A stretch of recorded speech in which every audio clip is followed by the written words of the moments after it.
Okay, I don't have bias against any particular culture or genre of music, etc., etc. Though I have, strong objections to music per se, though there's some scholarly discussion about it. But I will show you what I'm convinced of. I think nowadays music is probably one of the easiest means to lose your moral sense. Music is audio pornography today. That's what it is.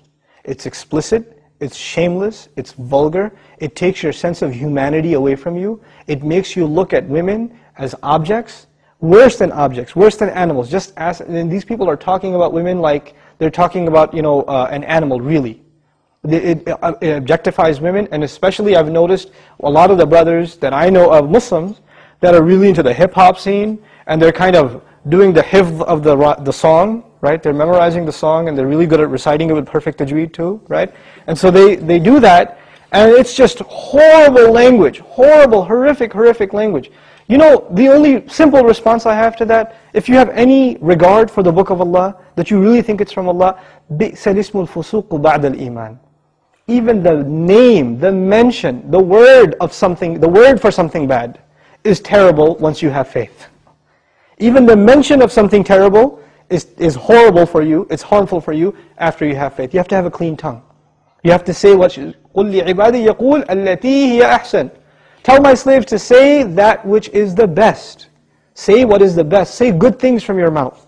So this is the first thing. When you say horrible things, and you say things that are in direct contradiction to the moral gauge Allah gifted us with, then obviously you're deviating from your natural fitrah, your predisposition to turn to Allah. And when you constantly listen to garbage like that, then you get deviated. And you don't find pleasure except in disobedience to Allah, and that's a sign of a sick heart. So one has to distance themselves from this. This is the first step. And I'll tell you, this is my personal measure, this is not a fatwa, it's my personal analysis, you don't have to take it. But if a person finds listening to the Qur'an annoying, after they've been listening to hip-hop and this and that for a long time, and as soon as somebody puts the Qur'an on in the car, you know what they say? Oh man, turn that off, man, I don't want to, I just want to talk. And they immediately, they get a little annoyed when they hear the Qur'an. That actually means the shayateen have taken over. And they're constantly making waswas out of this person. Because what do the shayateen hate the most? They hate the Qur'an. They hate the word of Allah. They flee, it hurts them. So you know what they do? Because this person has let the shayateen, the devils, into his heart, they start pinching at his heart when he hears Qur'an, and he says, I don't want to hear this. Right? It's like surgery, it's like pulling a tooth for this